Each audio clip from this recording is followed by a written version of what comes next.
1, 2, 1, 2. Voilà, c'est bon.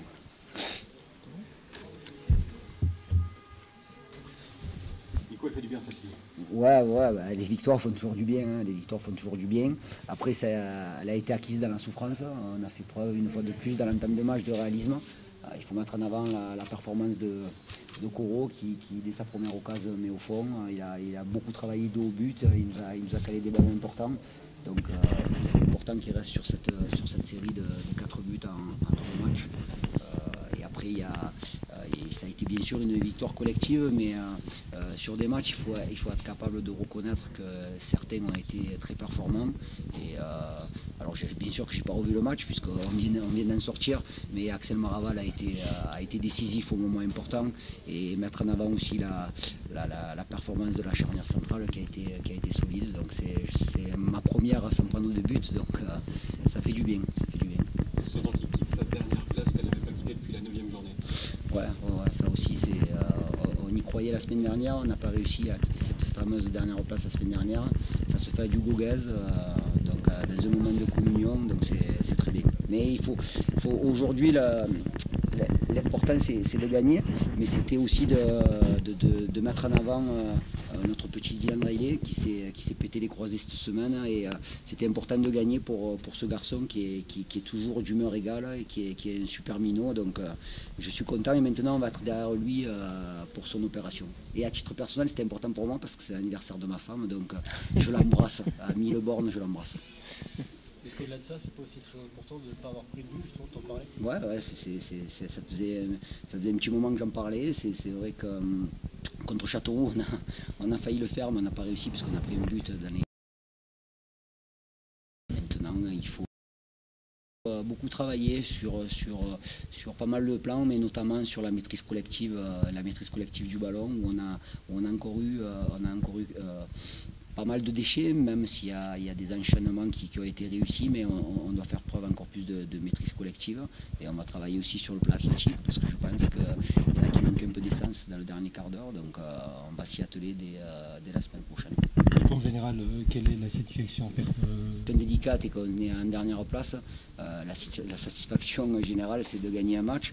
Après c'est justement, je le répète encore une fois, c'est de ne pas avoir pris de but, et lors de la causerie on avait mis en avant justement la gestion des temps forts, où il fallait être réaliste et efficace, ce qui a été fait, et la gestion des temps faibles, où on a quand même pas mal souffert pendant ce match, et on a réussi à faire le dos rond. Alors ça s'est joué sur des arrêts d'Axel Maraval, et ça s'est joué sur une solidité, une cohésion collective dont on est à la recherche depuis pas mal de temps, donc c'est bien, c'est des signes positifs. Il faut aussi penser que ce genre de victoire, ça doit faire du bien sur le plan psychologique, parce que sur les 4 derniers matchs, on est quand même performant, puisqu'on bat Châteauroux, on bat ce soir Pau, on est allé gagner à Chambly, et on fait match nul à Épinal. Bon, alors il y a eu le contre-coup de Consola sur ce match en retard, que j'ai pas encore avalé.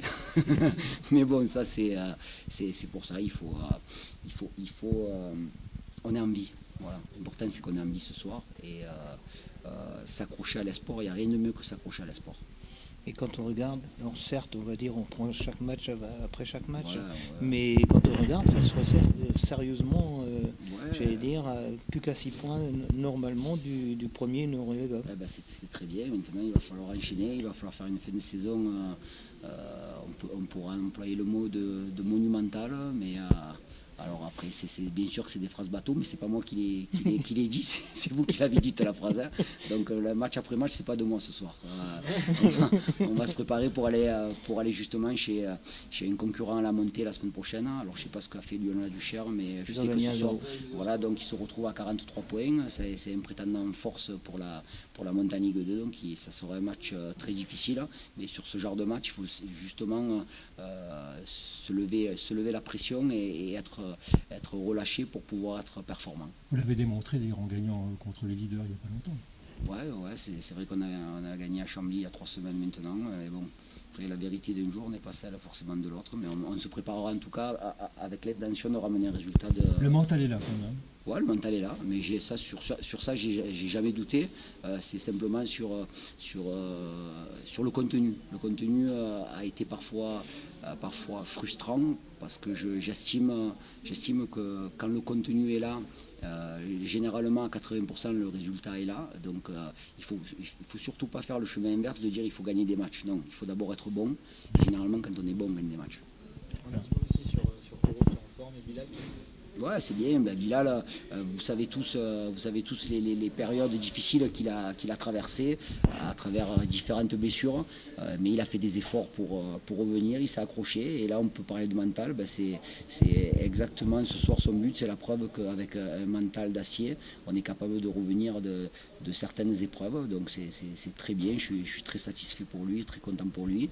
Quant à Koro Koné, c'est un garçon qui est arrivé au mois de janvier, qui s'est blessé juste avant le match de Concarneau, mais je peux vous dire, pour avoir été témoin de ça, parce que je passe de longues heures à Montvilliers, et c'est un garçon qui habite dans le château de Montvilliers, donc il était en permanence en salle de soins ou en salle de musculation, et c'est pour moi, c'est ce que je recherche comme joueur, c'est ça. Au-delà de la performance ou du fait d'avoir été efficace ce soir ou les 15 jours précédents, c'est d'avoir justement ce style de joueur et cet archétype de joueur qui est capable de beaucoup travailler pour se donner les moyens de réussir. Voilà. Le caractère aussi. Bien sûr, et c'est un garçon de caractère, mais c'est un garçon qui est très discret, qu'on n'entend pas beaucoup. Il est d'une gentillesse incroyable, et je suis très content qu'il y ait des garçons comme ça qui soient capables de marquer des buts et d'être décisifs. Voilà, c'est bien. Qu'est-ce qui fait qu'à un moment donné, si on prend l'histoire de cette saison, ils ont été très mauvais et les moments ils ont été très bons? Est-ce que vous l'avez analysé, ça, les raisons pour lesquelles à un moment donné on a... Sincèrement, hein, si je devais analyser tout ce qui me traverse l'esprit, je pense que je passerais des nuits blanches et je cogiterais en permanence. Donc effectivement, on a eu des matchs où on est passé à côté. Oui. Là, ça fait quelques temps où on voit un peu plus de signes positifs. Donc il faut simplement s'accrocher. Voilà, il faut simplement s'accrocher à ces signes positifs, mais être conscient que la route est encore longue. Il nous reste 8 échéances très importantes à jouer, et on va les jouer. Et comme je vous disais en préambule, s'accrocher à l'espoir et rien de mieux.